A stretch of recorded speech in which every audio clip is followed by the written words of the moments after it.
challenges man ng buhay, mga kasiyahan. Pero every now and then, every Sunday, tinipinipon tayo para itaas ang kanyang pangalan. So narito tayo para itaas ang kanyang pangalan at pakinggan din ang kanyang mensahe sa araw nito. Meron tayong mga yung series natin sa aking pag-preach every Sunday.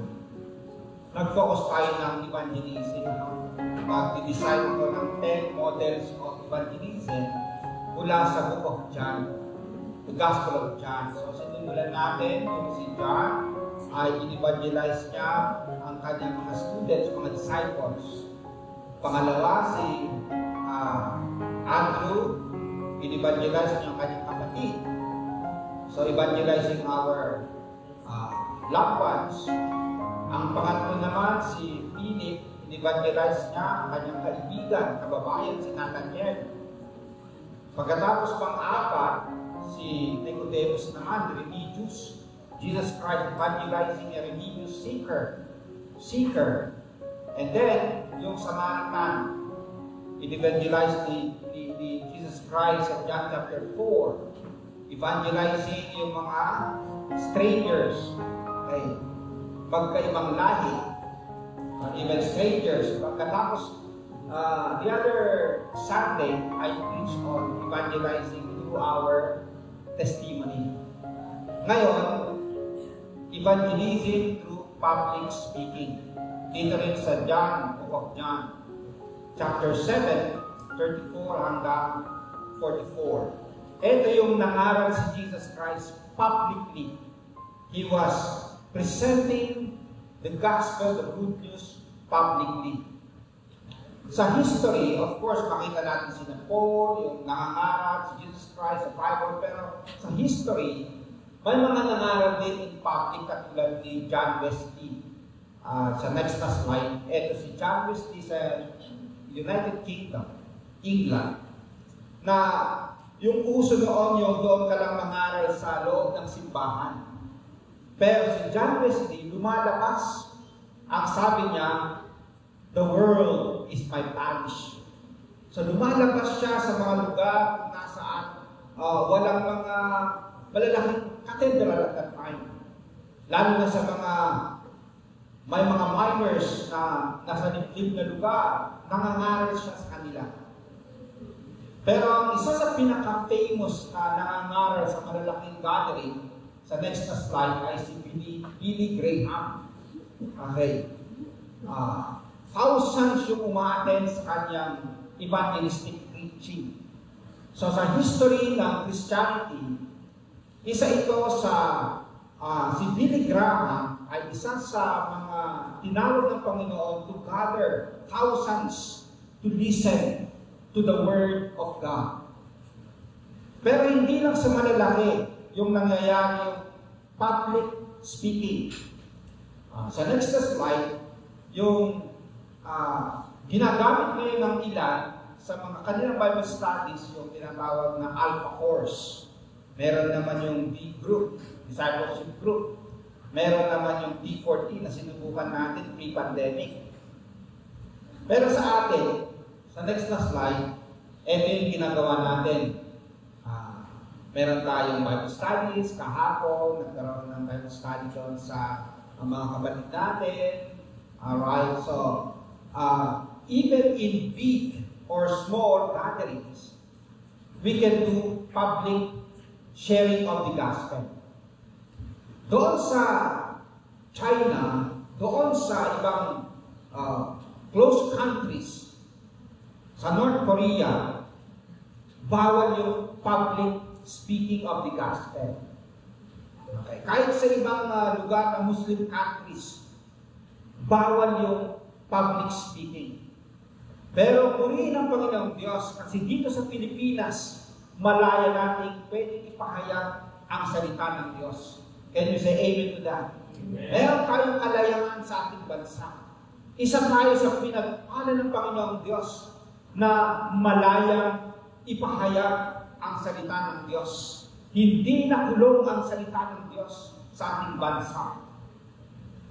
Okay, isa pa, dito sa ating church, meron tayong mga Sunday school teachers.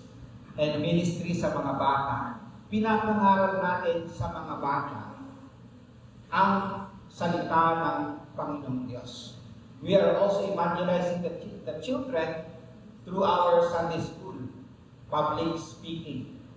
And last Friday, in honor yung World Teachers Day. At kasama yung ating mga Sunday school teachers, we like to honor you and appreciate you sa iyong mga ginagawa na tinuturuan yung ating mga bata. At lahat ng nagtuturo ng salita ng Diyos sa church na ito, we also appreciate and honor you kasi kayo ay pinili ng Diyos. Itinayo ng Panginoon para mangaral ng kanyang mga salita. So even as the world recognizes yung mga ordinary teachers dito sa church natin, we also appreciate and honor yung mga pinili ng Panginoong Diyos na magturo ng kanyang salita. Palapakan natin yung ating mga teachers. Yung mga nangangaral ng salita ng Diyos, we appreciate them, we recognize them, and honor them. Praise the Lord. Dito sa passage natin, yung konteksto sa John chapter 7, si Jesus Christ nandoon sa tinatawag na Feast of the Tabernacles. Ano ba yung Feast of Tabernacles at that time? Yung Tabernacles, ito yung sina Moses and yung ibang mga Israelites ay naglakbay mula slavery in Egypt patungong Canaan for 40 years. At doon sila sa disyerto dumaan. At sila ay gumawa ng tabernakulo. Ito yung symbol ng presence ng Diyos. Pero sila, meron din sariling mga ginagawa mga tent. Okay, kung saan sila nakatira. Hanggang sa ngayon, ang mga Hudyo ay sineselebrate nila ito. Ang tawag nila dito ay Sukkot. Sukkot. Sometimes Sukkot or Feast of the Tabernacles. So sineselebrate nila ang paggabay ng Panginoong Diyos sa kanila nung nandun sila sa disyerto at hindi sila pinabayaan ng Panginoong Diyos. Kaya dito sa passage natin, sa pagsasalita ni Jesus Christ doon sa Feast of Tabernacles, we will explore 3 principles of evangelism through public speaking. Base sa ginawa ni Jesus Christ who preached publicly in John chapter 7, 37 hanggang 44. Sa next na slide, ito po yung unang prinsipyo na pwede natin makuha. Sabay-sabay natin basahin. The message should be clear and inviting. Malinaw ang mensahe, may mensahe na malinaw and inviting. Okay, meron akong kaibigan na pag nagkukwentuhan kami, kwento lang ng kwento, kahit ano. Pero minsan hindi ko alam kung ano yung gusto niyang kuntuhin. Nung dumala yung aking kapatid din with his family, hindi pala, nasa US kami ng July, nakipagkwentuhan kami sa family ng kapatid ko. Sabi ng misis niya, pag nag-joke ako, tawa sila, no? Sabi nila, at least yung joke ni Kuya Lawrence, may punto.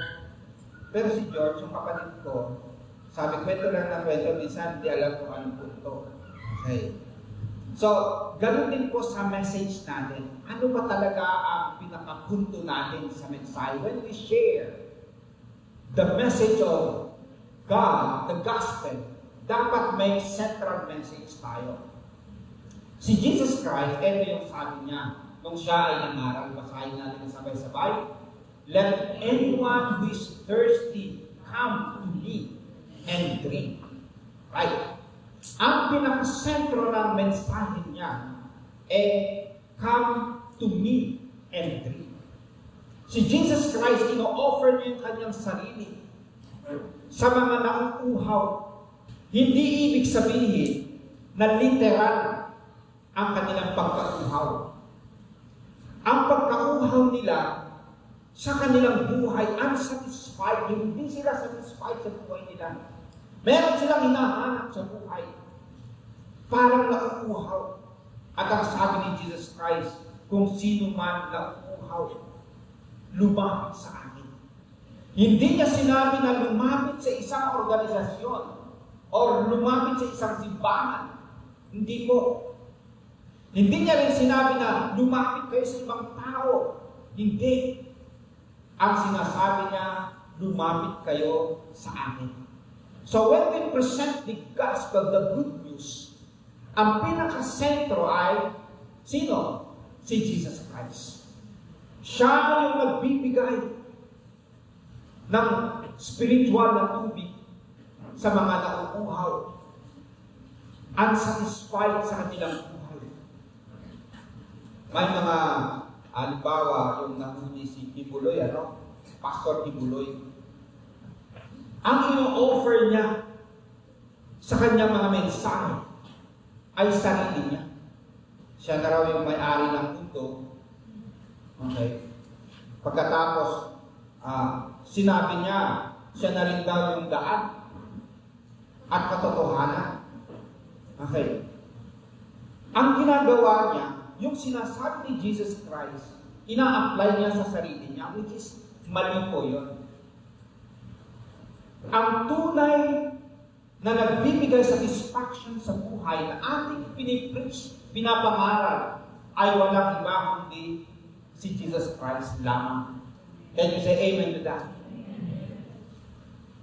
Kahapon nagbentohan kami kasi pinapasyal ko yung parents ko kasi aalis na sila mamaya pupuntang Manila.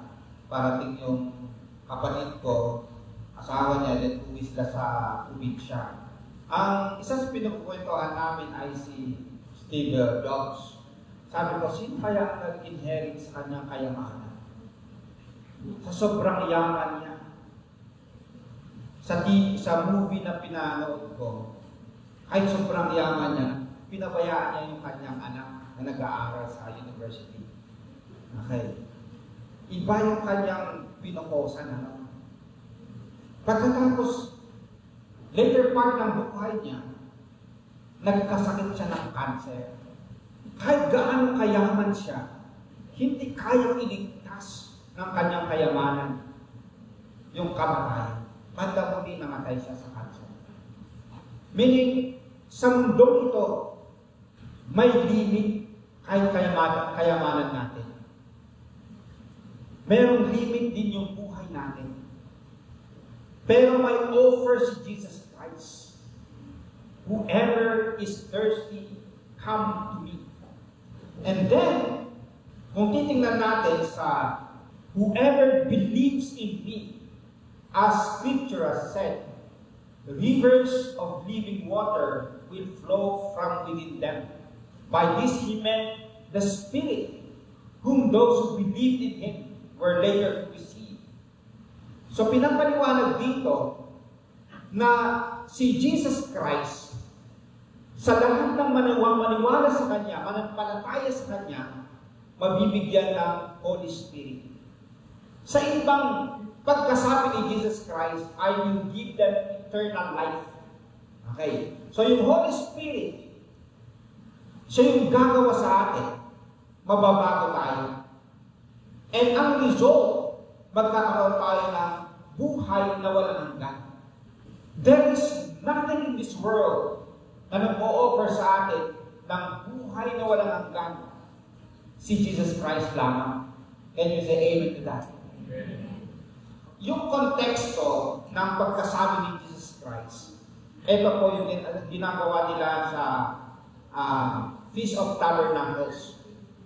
Meron tinatawag na menorah, sinisindihan nila during the Feast of Tabernacles. Ito yung sinabi ni Jesus Christ, I am the light of the world.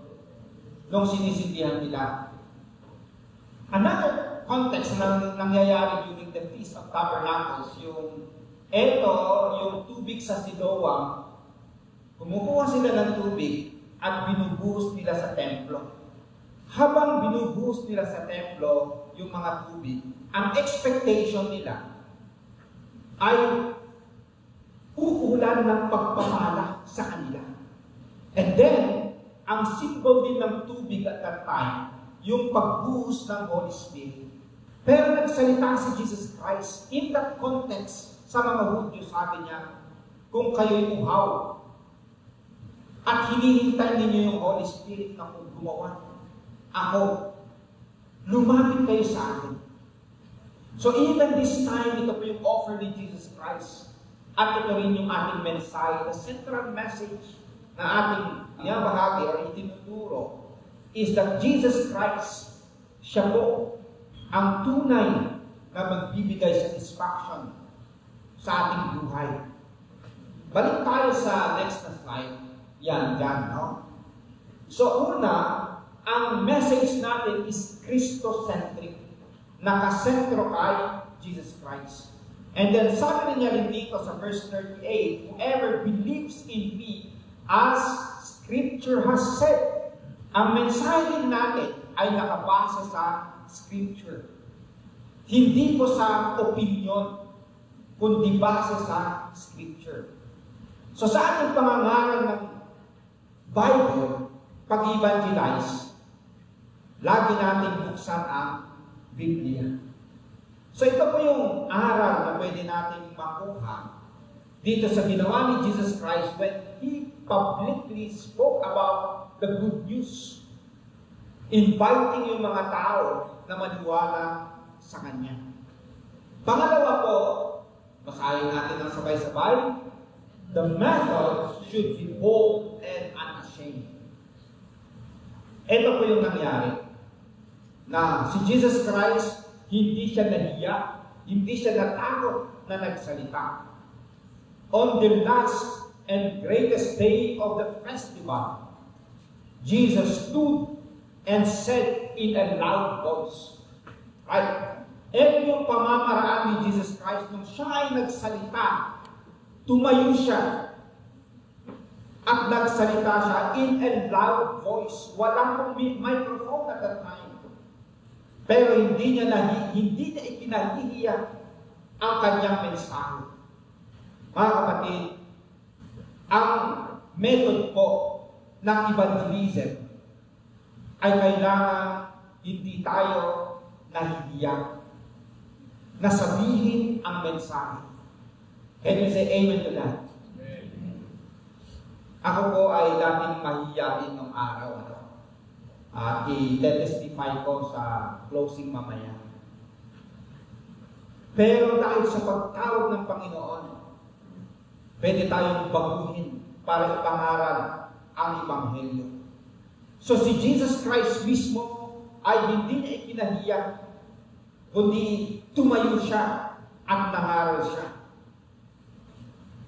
Ngayong kapanahunan na ito sa ating bansa, marami pong hindi nahihiya na mag-file ng kanilang candidacy kahit hindi sila qualified.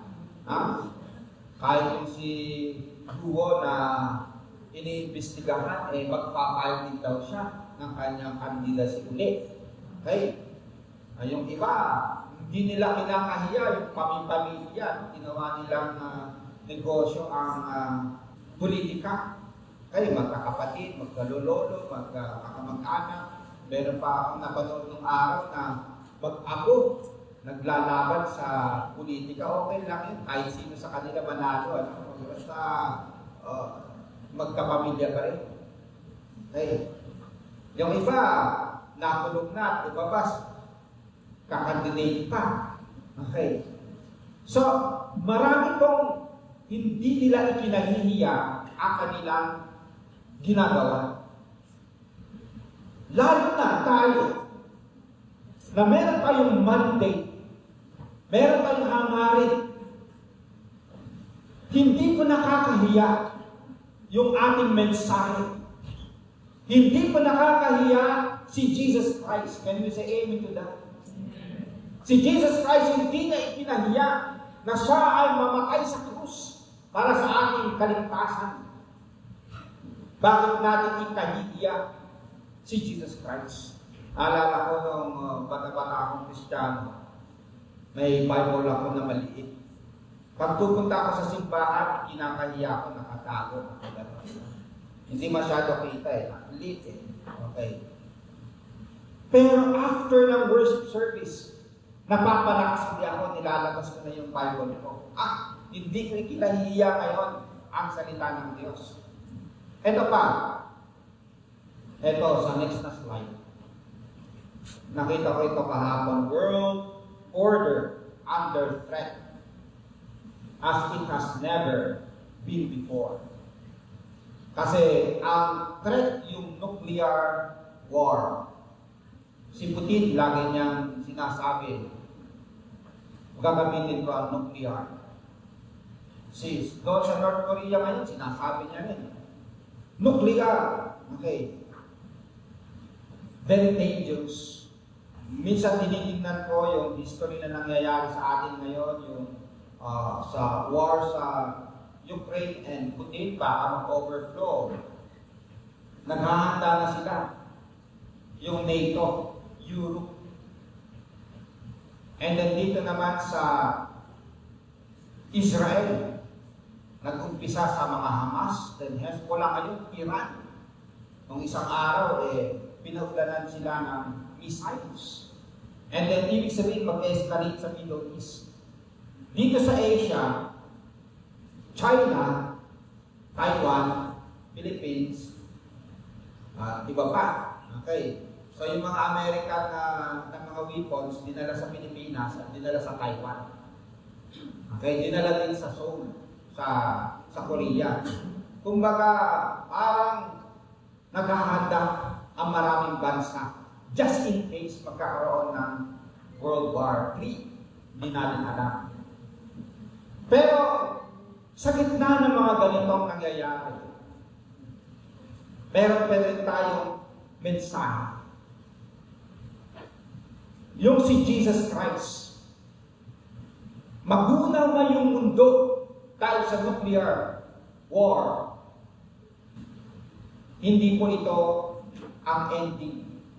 Sa mga Christians, meron tayong tinatawag na buhay na walang hanggan na ino-offer ni Jesus Christ. Tayo mga Christians are always optimistic. Ano man yung nangyayari sa mundo, mangyayari pa rin ang plano ng Panginoong Diyos. Ang pangatlo na pwedeng lesson na makuha natin, basahin natin ng sabay-sabay, the mixed responses should be expected. Okay? Sa ating pangangaral ng Ebanghelyo, may mixed responses. Sa next slide, basahin natin ng sabay-sabay. Therefore, many from the crowd, when they heard this saying, said, truly, this is the prophet. Others said, this is the Christ. But some said, will the Christ come out of Galilee? Has not the scripture said that the Christ comes from the seed of David and from the town of Bethlehem, where David was? So there was a division among the people because of him. In simple terms, may mga naniwala kay Jesus, meron din hindi. Okay? So, sa ating pangangaral, i-expect natin na may maniwala at merong hindi. Tingnan po ninyo, si Jesus Christ na yun, yung nangangaral. Si Jesus Christ na yun. Pero hindi lahat ay naniwala.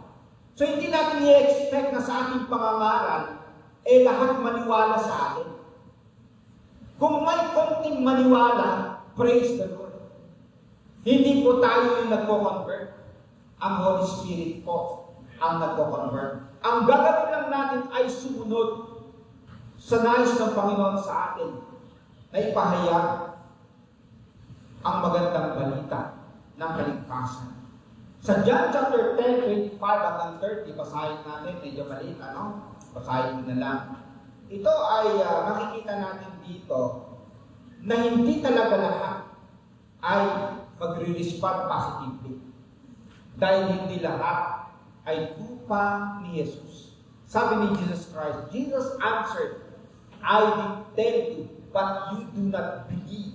Ang sinasabihan niya ay mga Jewish leaders, the works I do in my Father's name testify about me, but you do not believe. Why? Sabi ni Jesus Christ, because you are not my sheep. Hindi kayo naniwala, hindi kayo sumasampalataya sa amin. Bakit? Hindi kayo tupa. Hindi kayo aking tupa. And then verse 27, sabi niya, my sheep listen to my voice. I know them, and they follow me. I give them eternal life, and they shall never perish. No one will snatch them out of my hand. My Father who has given them to me is greater than all. No one can snatch them out of my Father's hand. I and the Father are one. So meron talagang tinatawag ni Jesus Christ na kanyang tupa na makikinig sa kanya. Yung hindi nakikinig sa kanya, sabi niya, hindi ko kayo tupa. Yung mga nakikinig sa kanya, sabi niya, kayo ang aking tupa. And I will give you eternal life. So sa ating pangangarap, mga kapatid, ang hinahanap natin ay yung tupa ni Jesus. I-share natin. Mag-Bible study tayo. Yung mag-respond, hallelujah, sila yung tupa ni Jesus. Yung hindi, hintayin natin, malay natin, hindi pa tayo. Pero isang understanding din, baka hindi sila tupa ni Jesus. Ayaw nilang maniwala. So tanggapin natin yung mixed responses. May mga maniniwala at may hindi. Praise the Lord. Ikaw at ako ay naniwala. Ikaw at ako, tupa tayo ni Jesus na naniwala. Palapakan natin ang Panginoon kung tayo kasama sa naniwala. Kasi hindi lahat ay maniniwala. Hindi lahat ay makikinig. Ang sabi ni Jesus, ang makikinig, ang maniniwala ay tupa ni Jesus. At tayo naman ang gagamitin niya para maabot natin yung ibang tupa ni Jesus. Ito po yung next na slide. Meron tinatawag na 507 Reformation Day. At dito sa PTS ay magsa-celebrate tayo ng sa October 31. At ako yung mag-i-speak. Ang ipipresent ko is about biblical Sabbath and human flourishing. A reformed perspective for the Filipino church. Now, hindi lang ito yung aking speaking engagement ngayong October. Pupunta rin ako ng Baguio. Meron ding activity doon na mag-speak ako. Pupunta pa ako ng Hong Kong, magpa-participate sa gawain. Pag tinignan ko yung aking sarili ko sa kung paano ako nagiging speaker, no? At kahit ngayon, nagpipreach ako. Noon, mahiyain. Pag tumayo ako sa harapan, nanginginig yan. Nahihiya. Ayaw.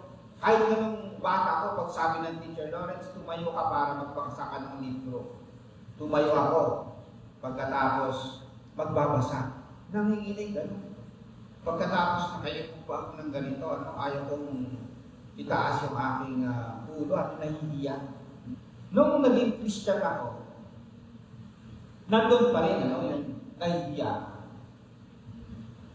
Pero, nung nag-decide ako na mag-participate sa gawain ng Panginoon, nag-pray na ako, sabi ko, Lord,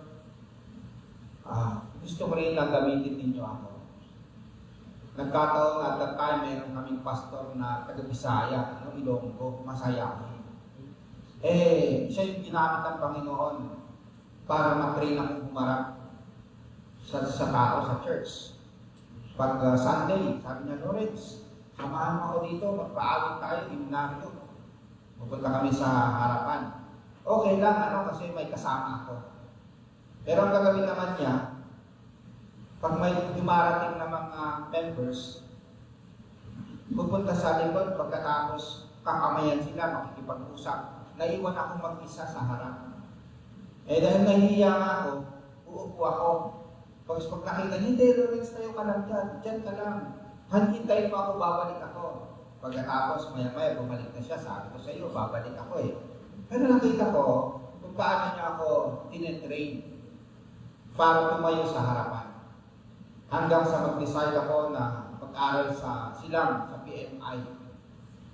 At na-train ako kung paano tumayo sa harapan. Pero pag titignan ko, yung sarili ko noon, hanggang and then ngayon, na ginagamit ng Panginoon, yung public speaking. Ito ay gawain ng Panginoon Diyos. Simula ng aking buhay ay sineroter ko sa Panginoon. At gusto kong magamit ng Panginoon. Paminsan-minsan, medyo nabubulol ako. Kasi nung bata ako, bulol daw talaga ako. Hindi ako makapronounce. Kasi yung dila ko, medyo maiksi. Hindi siya normal. Okay. But God developed me.